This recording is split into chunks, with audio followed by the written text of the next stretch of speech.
Live. Yay! Now that there's 2,000 people watching, There's 0. Oh, 7. Fuck. Hey. Cool. Welcome to the morning show. We have a guest today. So I'm Miles. If you haven't met me before, if you're new to the audience, and we've got Korey, and we have special guest Sam. That's me. So Sam, introduce yourself. Hey, I'm Sam. Cool. Wickedest of the wicked Dicey.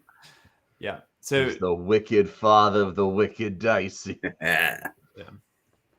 So yeah, we're live early. We're all kind of we're coughing up. We haven't quite hit our stride yet. And also Cameron's a side note for anybody who's curious. Cameron's off in Houston, I think. Houston. Yeah. So Cameron's at a Team America practice at an undisclosed site. In an undisclosed site near in Area the middle 51. Of the desert. In They Texas. should do practice by Area 51. That'd be funny. Yeah. You have to pay $40K over there. Anyway, jokes. Anyway, so yeah, we're live. We're with Sam.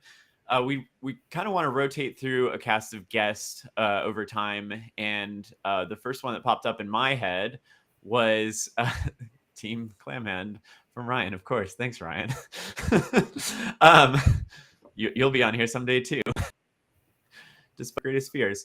No, anyway, so we want to bring on a rotating cast of guests, and Sam was kind of the first to come to mind in my head, and most people's heads too, I'm sure. Most people's heads too. And so, for those who don't know, Sam is he's essentially a sleeper cell.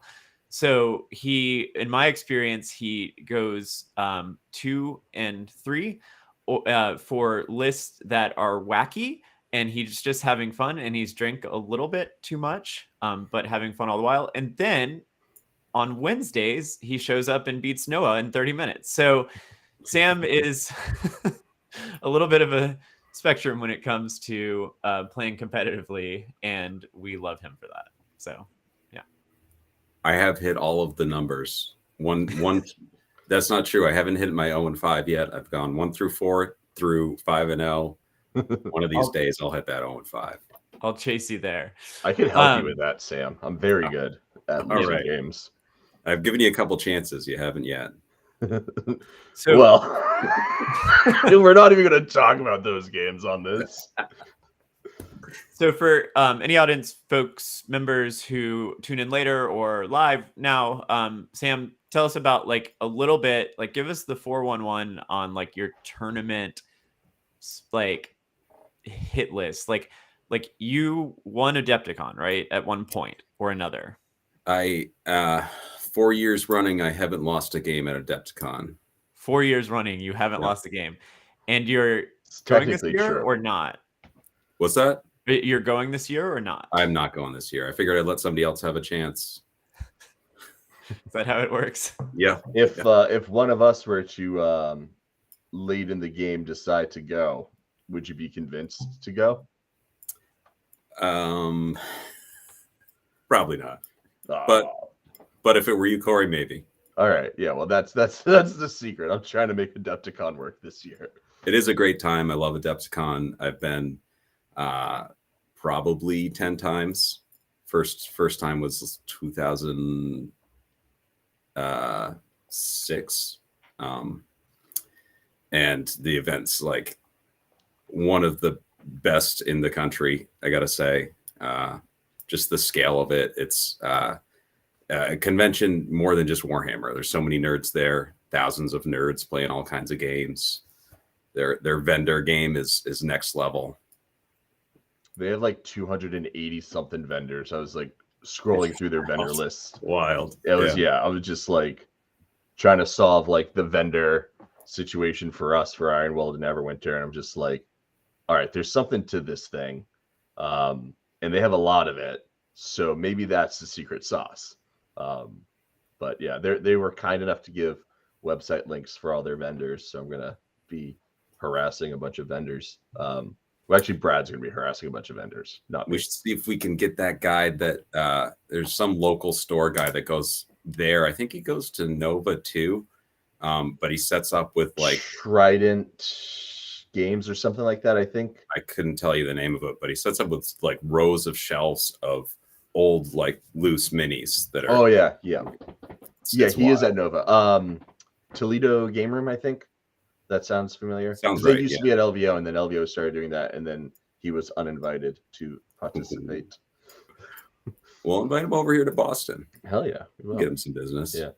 I met a wonderful lady at Captain Con who's all the way from, I think, Indianapolis. She has like a 3D printing like business type thing, and we just started 3D printing stuff for the convention. So I like spent like maybe like an hour talking to her, and then she was just like, "Yeah, I'm from Indianapolis." I was like, "This is why are you here?" She's like, "We love doing conventions." She's like, "Can I have your card?" So we're gonna try to get them at the very least to come out, but. Yeah. And so what other, like, Sam, like I've said on this show a lot, like sorry, dog in the background.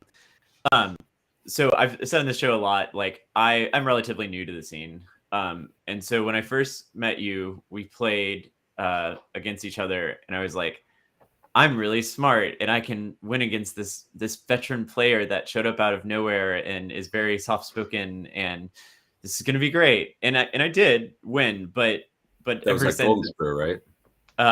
No, it was actually at Battlegrounds. Okay. We first met, to be just a little bit of context. Sorry, let me back up here a little bit. We first met at Fuddruckers. So that was the start of our friendship and long-term relationship. It was awesome because then we went back and played Slaves, and I had never, humble brag, we first met at Fuddruckers. So we played Slaves. I think I played like Stormcast or something. I learned about what Vanguard was at that time. I didn't know. I'm kind of clueless. I'm always kind of the new one when it comes to things. But you've been playing for quite a while, right? Yeah, probably about 25 years in the hobby. It's been most of my life. Yeah. Yeah. Which is wild to think about. But when something is as fun as this hobby, no reason to quit. Yeah. And meet great guys like you and play fun games. Yeah. Did you ever like drop off in that time? Like, did you ever like take 3 years off, or was it straight like 25 years? I don't think I ever went a year without playing a single game. Okay. There were times when I was less active, but I was always at least. And that was like 40K. Yeah, mostly 40K to begin with. Played a little bit of fantasy. In the early years, not a lot of fantasy. I had a couple armies. I had an undead army and a high elf army. Back in like fifth, sixth edition. I think I started at the tail end of fifth. Yeah. And is Sigmar still? Is it like your favorite of all that, or is this the state of the game right now is the best it's been in my opinion? Yeah. Sigmar for any type of Warhammer. Sigmar right now. Oh yeah, sorry about that. Sorry to cut you off there. Korey, did you have any fantasy armies? Yeah, I had dwarfs, orcs, an empire, a little bit of Bretonia, but never like a full army of it. Yeah, I started my first foray into this was going to a game store to buy Pokemon cards, and they had a glass display case of all painted miniatures, and I was like, that looks cool. Yeah. Yeah. It was a demo game set up at a mall that got me into it. Walked by and some guy was like, "Hey, you want to check out this game?" And I was a little 9-year-old kid, and I was like, "Yeah, that looks awesome." Yeah. Mine was it was like a actual like games. It said like Games Workshop. I was just some local vendor, and they actually like went out of business, which is part of why I like stopped playing. And I feel like that happened a lot. They like would put stores in cities and then like not be able to sell enough, which is weird because they have their prices were so high, especially as a kid. You're like looking at like, oh, I've got to buy like a $40 model. It's like, how do you not make a business work on that? But anyway, so just to pivot a little bit, there has also been like a little bit of a scourge running through our group. Is there anything you have to say about that?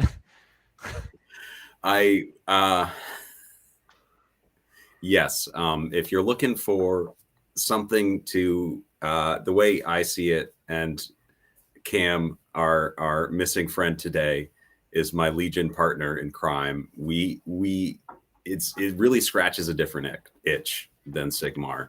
We've been playing it on the side. I am still playing about as much Sigmar as I am Legion, but it feels very different. But it's amazing. Legion, great game. If you're looking for like a small scale skirmish, low barrier of entry, it's only like 30 models in an army, if that. Easy to get ready and play. Perfect side game. You recently played in a tournament, your first ever Legion tournament, and that went pretty well for you. I've been led to believe. I couldn't have asked for a better outcome.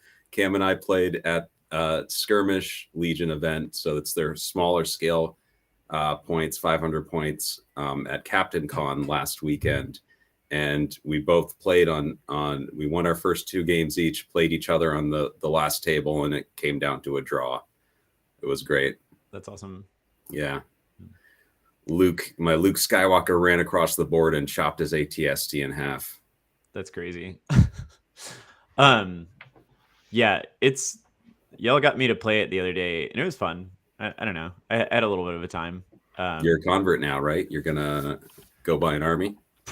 Yeah, we've decided that you guys should do your own Legion channel.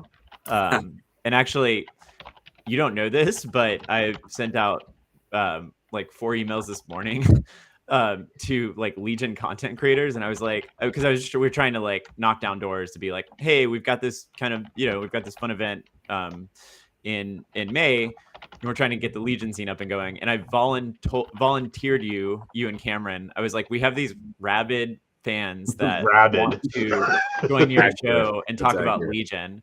And so anyway, someday you might appear on like some far off UK like based Legion show that has like, I don't know, like 1,000 to 5,000 subscribers, and chat with them, and hopefully they have like a very thick English accent, and it's going to be great. So yeah, we met some of the local Legion scene at Battlegrounds on Wednesday. That was great. We're talking about 9 lightsaber lists. That got me a little excited. What? Yeah. How do you do that? I mean, Grievous brings 4. So yeah. Right there. Yeah. Okay, that's fair. That's fair. Yeah. I bought Dooku though. I got Dooku ready. I'm gonna hopefully get a game in on Wednesday. Yeah. First game ever. Lose horribly. That's my MO. One of the guys in Wicked Dicey guys was asking for a game on Wednesday. You should play him. Yeah, Jared, I think. Yeah. Yeah, that'd be fun. Yeah. Jared's super nice. So he's Brad's friend, right? Yeah. Yep. Yeah, he was around a little bit earlier, like maybe like 2-4 years ago. And then kind of we all lost our way, and then we found each other again. But transitioning into some exciting topics for our core group of viewers, Miles and Sam got to play some of the new army books that came out. Miles played a Gits game, and Sam played a Beast game. And I fell in love with a cockatrice. Do you guys want to talk that cock? I know, right? It's pretty good, nice and fluffy, God. Miles, you want to take us through demonetize for our 7 viewers? Right, yeah. Do you want to tell us what you brought and kind of what your initial thoughts are on the book? Don't need to kind of get into the game unless you want to, but yeah, but I want to make sure that we've covered everything on Legion first. Oh, no, I'm just kidding. I'm just kidding. So Luke and Vader, I'm sorry, I can't kidding again. Anyway, yeah, so my Gits, so I bought Brad's Gits list. They were, I don't know, it was like 7,000, 8,000 points or something like that. Yeah, you're prepared for anything. Yeah, the story on that. So we had a Korey sleepover where we all crashed on Korey's couch, and you were there. You were Sam, there. I think I was. I fed you a while back. Yeah, I thought there was another one that I missed. I got a little sad. Yeah, so we had a Korey sleepover. Megan made fun of me for it. We call it Korey's home for feral men. Yep. And we woke up. We all kind of like were groggy. Woke up, sat at the table. I think like Bob was like talking about Gargants or something like that and it was just like kind of like everything was just like groggy as hell. And I had like my first cup of coffee. And prior to this, Brad had been like, he had like just sold his like Fire Slayer's army for like pretty moderate crumb amount. I was like, Brad, you need to sell it for more. And so I'm sitting there with my first coffee for the day, and we're talking about who knows what. And Brad goes, I'm selling my 7,000 points of gits. And there was not another word that came out of my mouth other than sold. I was like, I'm gonna buy it. Don't care. Like, obviously you're gonna sell it for cheap. And he sold it for a reasonable rate. It was great. We all kind of benefited, and everyone's all, kosher with it now. But anyway, I ended up with a Gits army. I haven't played it other than Trolls like once or twice since.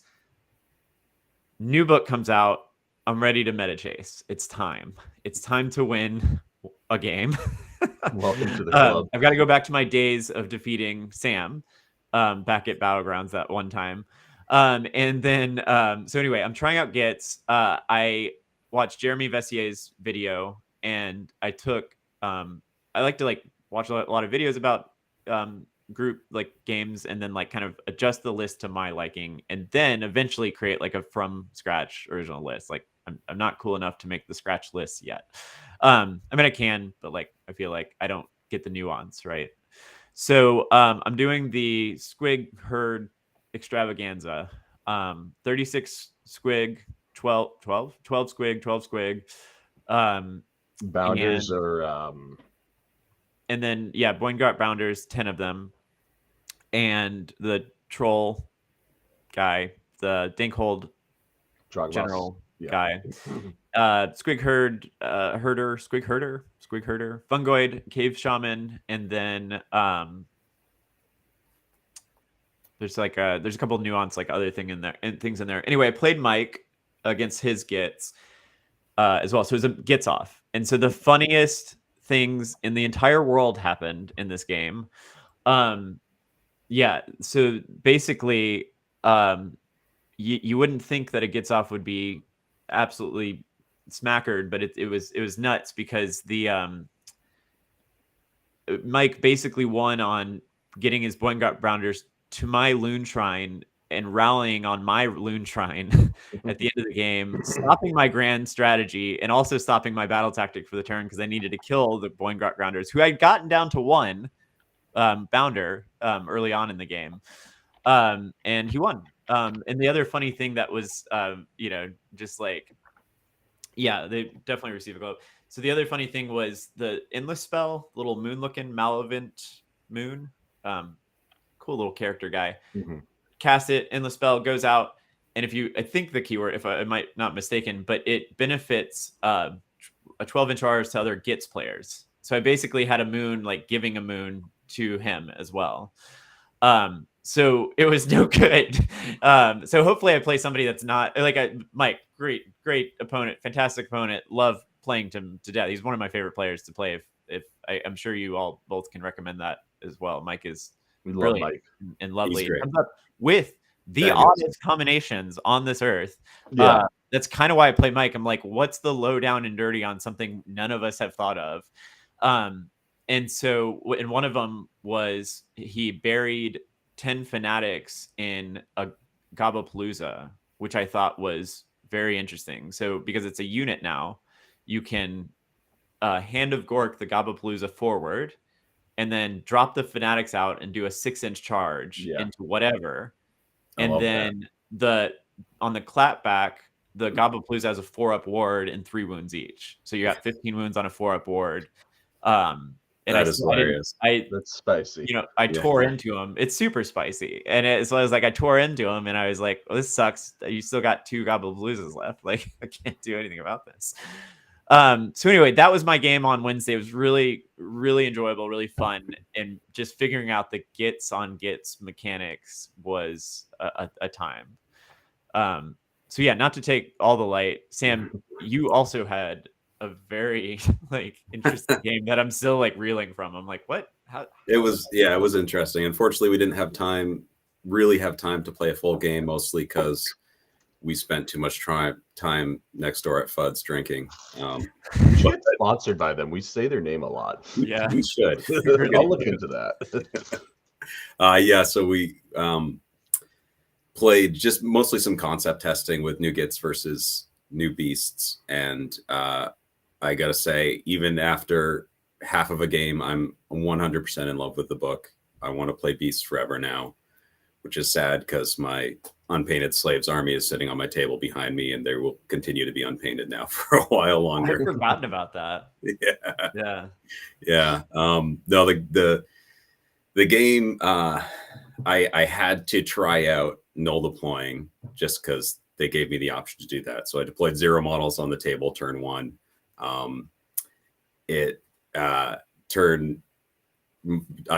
Gave him top, so took bottom, was able to score 5 points by putting 2 units on the board on my bottom. So said, why would I do any more than that? I want to keep playing off the board. 1 priority, kept bottom, and just waited for him to see what he did. So he made the right move and tried to block off the entire board edge, so I couldn't come on. But because the beast can use these new heroic actions off the board, I was able to pull a unit away from the board edge so that I could fit my army on and then play the game. Oh, wow. So you told a unit, again, this is a little novice here because I haven't read the beast book yet, but you told a unit to move. You basically were like, go away. And then you deployed on. I used the blood taunt heroic action to just... Is that like on a 3+ or anything weird? Like, what's that on? It does mortal wounds to my guy, but it just works. Wow. Yeah. The other highlight, turn 1, I had no models on the table, but on the top of 1 in his turn, I still killed him, one of his heroes with another heroic action that did D6 mortal wounds. Damn. Yeah, they're very interesting. I like that. I just also love their shooting from off the board. Yeah, the Ungor Raiders. Yeah, you can just clear a screen and just charge it. They have a lot of ways to get around screens. There's going to be some great moments when people try to protect against your big hammer unit coming in, and you just shut down their screens or pick them up and then charge through. Yeah. It's interesting because it also kind of forces you to, like, if you are a castle army, to reverse castle. You don't want your like big, like, for like what comes to mind is like Techless, right? Like that's, you normally put them behind the stuff, but if you do and you happen to be running like 70 Ungor Raiders, well, now Techless is just dead. That's a thing that's going to happen. And I don't think you mentioned this, but who'd you play? Noah Singh. Jawan Noah Singh. Yes. Yeah. He was in town for a day, and it was lovely to have him. Thanks for always good to see him. Stopping by, Noah. Somewhat local-ish, a little bit far, Vermont. but yeah, he does occasionally swing down to our area, and it's great to hang out or get a game in with him when he does. Yeah. And then I think he played Anthony afterwards, and I overheard. I think Noah won that. Yeah, it was barely. I think very close game. Yeah, very close game. Yeah, that was which goes to show that these Gits can't be that busted if Slanesh book is keeping them to a 1-point game. I mean, Slanesh. It is Anthony though. It's like I feel like Slanesh so. is like turned a leaf, like in the hands of like Brad and Anthony. Yeah, right. Yeah, well, like even like Bill too, right? Like good players are very good with. I mean, you're giving a good player like 30 demonettes every turn or every other turn. Like, if you know how to preserve board space and are good with movement tricks, which those 3 players are all very like. I feel like they're known for movement. They just do terrible things to you. Yeah, I got to say that's the real draw to the new Beast book is that I get my skinks back. Yeah. In the old Seraphon book, skinks had the wary fighter rule, which let them retreat instead of fighting in the combat phase. And they gave that to the new Ungor War Scroll. It's my favorite rule in the book. I love it. You always had that with Furies. They did. They were in a tough spot though. They were a little pricey. And they're not battle line. Yeah, exactly. Well, they are now. Yeah, in Legion of the First Prince, but it's, yeah. I was gonna hold off on this. I was gonna be nice, but I saw Korey's comment in the comments or whatever. 2,700 points versus 2,000 always seems good. Like, yeah, like whatever I place the Nesh, I'm like, how do you not win? like, I cleared your whole board and you're still have a whole army. What? But to be fair, like everything's overcosted. Like there's a lot of overcosts in that book and things like that. But it's definitely like a mind bending trick. You're just like, how does this there work? Is no spoon. Yeah. And then I played Slave's Darkness mirror match and learned to respect Ogroid Therodons. They are definitely not resilient, but they hit. They sure do hit. I heard you played Steve, right? Steve, yeah. So I was running I ran a Kabbalist list that was kind of a little all over the place. Wanted to try some new concepts, so that was like successful from that aspect, right? Of like, I tried allying in a Great Bray Shaman. So I thought Devolve would be funny, but I was never. We had enough speed in some of our units to just stay outside of those range bands, and then if we wanted to commit, we would commit and then be able to get the charge off. So I never really got to use that. So I was just using him as like a Mystic Shield bot. And then the other thing that like is very apparent now is like knights should probably be Mark of Zinch. So if they get stuck in, teleport them out and then just charge them back in. I like got bogged down against Splintered Fang for 3 turns with like 10 Chaos Knights, and it was just like, this is how I'm losing this game right now. You want your hammers to be hammering and not wet noodling. Yeah.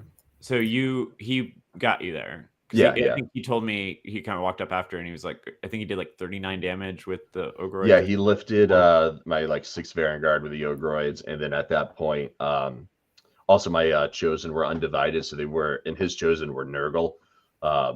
So he was a lot more resilient in that Chosen to Chosen fight. Like I knew I was gonna lose that fight in the long term, but he just did it a little faster than I was anticipating. So at that point, I think I just had like 4 or 6 Chaos Knights left in my heroes, and it's like at that point it's just like, well, I'm in combat with these knights. I won Prio, scored a couple more points, but then on his turn it's just the Ogroids would just destroy the rest of me. So we called it there. The Great Bray Shaman's gonna become a cockatrice because it's just hilarious. That will solve a lot of problems. You could just escort the Varangard and the knights around and try to protect whatever I need against those big hammers. It'll solve your problems 50% of the time. Yeah, 50% of the time. It works every time. Mm-hmm. Cool. All right.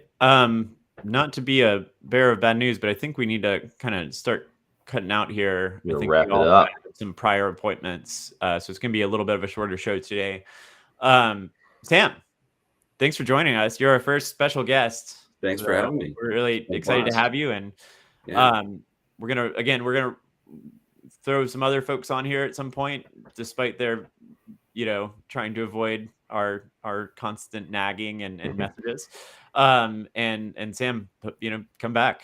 And you and Cameron can just have the floor sometime to just talk Legion. I'll allow it one time. I was surprised you gave me this much floor space. I did. I think the first 10 minutes of the show is Legion, so it's ultimately we're going to become a Legion show. And Eli, we'll have a segment, Eli, on Doom Wheels. We'll talk all about Eli. Maybe a guest appearance in Legion is if should we all play Legion if they don't have Doom Wheels? I don't. They do. The droid's got a giant Doom Wheel. Oh, yeah, we have a big Doom Wheel. Yeah. Damn. There went my chance. Give the fans more what they want. A little more Legion. More Legion. I swear we're just gonna have a Legion takeover show. It's gonna be great. Yeah, we need to have. We should just do a Legion segment. Why not? Right? Yeah, just have another show going on.